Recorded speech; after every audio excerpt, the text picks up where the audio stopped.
So today we're going to be talking about the MrBeast situation, and this situation just keeps on getting worse and worse for him. Like at some point he needs to respond as new information is coming out and it's not looking good for him. A couple of weeks ago, a former MrBeast employee, Dogpack404, uploaded a video just exposing MrBeast. He exposed MrBeast for running illegal lotteries, faking videos, and kind of taking advantage of his child audience. And I recommend you guys to watch this video because I gave you a very simplified version of the video and what he talks about, and we're going to be taking a look at his most recent video where he interviews another former MrBeast employee, and this former MrBeast employee reveals that MrBeast had hired a RSO, a registered sex offender, which is just insane because MrBeast's channel is a kids channel. It's meant for a younger audience. And before we take a look at the video, I just quickly wanted to say that I'm trying to hit 700 subscribers, and if you happen to enjoy this video, a like and subscribe would be absolutely amazing, and I would love you forever. Stuff. So, whatever happens, happens at this point. Outside of Chris Tyson, did you really see any or hear about any sexual misconduct at the company? I've heard rumors. I can't confirm or deny anything. I don't have any tangible evidence, but I've heard stuff that if it could be investigated, that'd be great. But it's like water cooler talk. But I've heard things, yes, of course. I heard, people have been let go for sexually assaulting some very young people. This story is actually confirmed, and MrBeast did hire an RSO to work for the MrBeast channel, a channel that prioritizes, or I should be saying has a massive following of very young people. Like, the people who watch MrBeast are people who are incredibly young and incredibly impressionable, and to hire a person who's on the registry and the victim is 1 to 11 is just disgusting. The idea that Jimmy didn't know, or that Jimmy was covering stuff up. He didn't want stuff to come out. He's very careful about his image.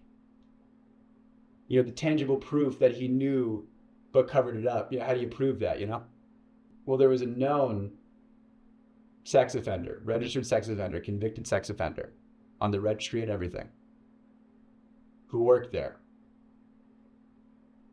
And you can, someone pees in public, you're on the registry, you get it.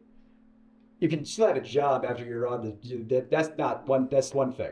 You go to prison, you get rehabilitated, that's one thing. If you do your time, that's fine. I think there should be rehabilitation in this country. But that guy, from what I hear, I can't confirm or deny, from what I hear, he's on the registry for doing some not great stuff to some underage people. And they knew that. He's working at a channel that has underage people on and around and is targeted to underage people.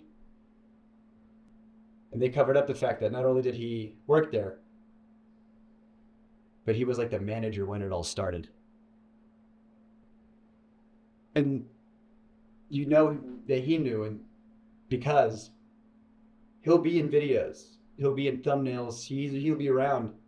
And whenever he is, he's wearing a mask. Why would you wear a mask? Why would you conceal your face? It's like, what are you concealing? MrBeast can't even say that he didn't know that this guy was an RSO because Jake the Viking's statement on this situation that we'll be taking a look at later kind of confirms that Jimmy knew. And this makes me wonder everything about MrBeast, because if you remember correctly about the Ava Chris Tyson situation when the Discord logs were coming out, MrBeast's name were mentioned in those logs. So I'm just wondering, did he actually know about everything and he's just hiding these things now? And if that's true, this is just disgusting. And what's crazier is that this RSO was in MrBeast videos and thumbnails, which is just disgusting. Because there's rumors back and forth, so I don't know why they let him go, but he did leave at one point.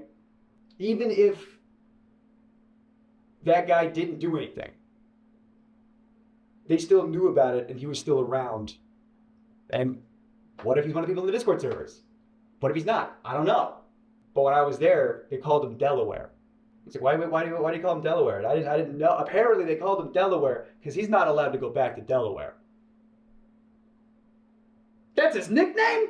Giving the guy a mask so he wouldn't be like easily identified, and giving him a nickname so he wouldn't be identified again as easily is just crazy. After the video dropped, Jake the Viking, a former MrBeast member, just revealed to everyone that he knew who the RSO was. Here's the truth. Yes, Delaware is my brother-in-law. Yes, he is a RSO. When he was 21, a 16-year-old girl accused him and others of SA when she was 11. Delaware took a plea deal. That's why there was no jail time, but he still had to register. His nickname isn't Delaware because he can't go to Delaware. He's from Delaware. That was the dumbest thing I've ever heard. He's been back several times. He was hired before I was, and was actually the reason I got hired at MrBeast. Before being hired, Delaware sat down with Jimmy and Sue, Jimmy's mom, and explained to them everything. So yes, Jimmy knew. But again, this incident happened in 2010. Delaware was hired in 2017-18. Delaware was also let go from the company before I was. Delaware was supposed to be a behind-the-scenes manager, but in some couple of videos, he was asked to partake because we needed people. He was reluctant, especially in the straitjacket video, because of his charges, and that's why he wore the mask. Delaware's charges are set to be dropped this fall. Delaware has been nothing but a good person, an amazing husband to my sister, and the best father to my 2 nieces that I could ever ask for. They want no part in this and want to just live their lives away from the limelight. I understand why anyone would be upset and frustrated over these allegations, and I do not blame them. Hurting kids in any way is completely unacceptable, but in the case of Delaware, I firmly believe he did nothing wrong and look forward to the day these charges are dropped. The craziest thing about Jake the Viking to me is how he went super hard on Ava Chris Tyson, and of course he should be. Like, Ava Chris Tyson is a weirdo, you know what I mean? But to me, you can't just go hard on Ava Chris Tyson and just be like, oh, my brother-in-law, he's a RSO who worked for MrBeast, but he's okay because I don't think he did it. And he's family, and he's a good husband and a father, so he can't do it. I don't even know how this guy managed to get a job at MrBeast. Like, surely you can run some sort of background check or something, because there's no way you're hiring an RSO whose victim is an 11-year-old and the crime is R-wording. I'm sure people can redeem themselves, but this crime right here is unredeemable, you know what I mean? This is as evil as you can get. This MrBeast situation is just insane, and I highly recommend you guys to take a look at Dogpack's videos, because I did not go through everything in this video. I only went through like a small part of it. But Dogpack's videos goes more into detail, and Jake Weddle goes more into detail about everything he experienced while working for MrBeast, and it's just insane. But yeah, that's gonna be it for me. If you guys enjoyed this video, a like and subscribe would be absolutely amazing. This situation is just gonna get even crazier and crazier.